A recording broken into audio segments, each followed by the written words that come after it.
In this video, I'm going to show you how to connect your iPhone to the IDCore unit for CarPlay. So let's start by getting the engine on so that we don't flatten the battery. To get audio out of the unit, you'll need to have the audio source on the car set to auxiliary. To access the unit, you need to press the nav button, and we're into CarPlay. And I'm going to connect my phone now. I can show you this on the camera at the same time. So I've got the wire coming out from the panel under the steering wheel. That can be unplugged once you've got the initial setup done, or you can choose to plug it in through the lightning cable or USB-C, depending on how old your iPhone is. Most customers opt to have the cable tucked into the steering wheel of the panel down there. I can also put it so it pokes out here in the bottom glove box or in the top glove box.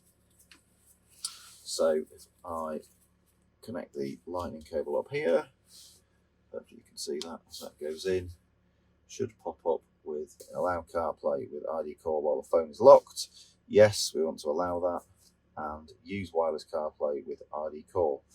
We'll do enable wireless CarPlay. It is recommended that you only set up one phone with wireless CarPlay on your unit. So if somebody else who drives the car on a regular basis who wants to use the CarPlay, select USB only for that second or subsequent phones, but we'll enable wireless CarPlay.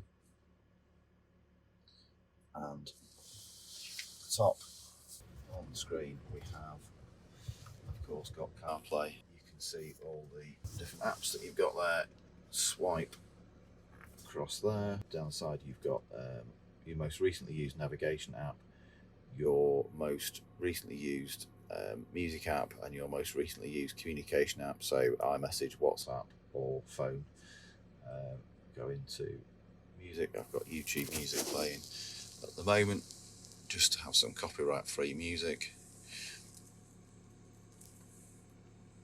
Sorry, I turned the volume down, I think. There we go, that's better.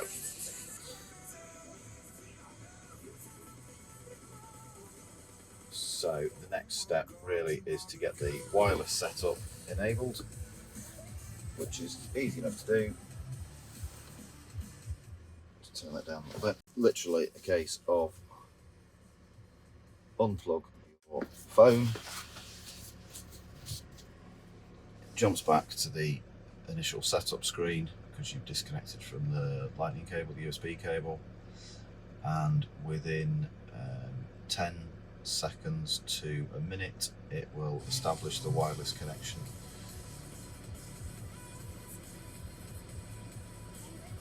And all is good.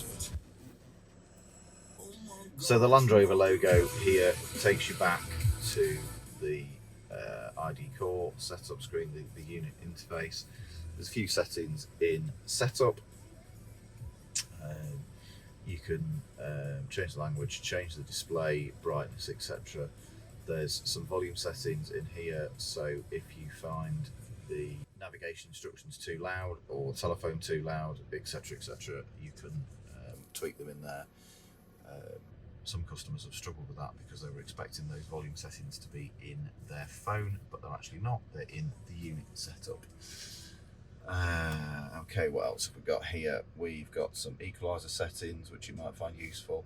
We've got Bluetooth settings which I'll go into in a moment, and there's a reboot option under smartphone, so if you do have any problems with the unit becoming unstable, which is rare but does happen because it is a computer, you can go there to reboot.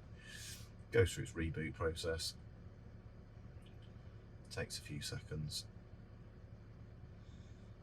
as you would expect.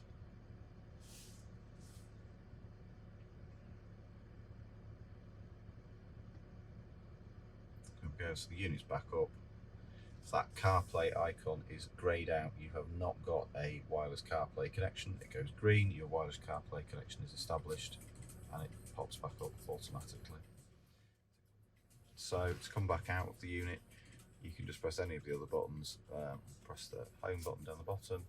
As previous, you've got all your audio settings are still there.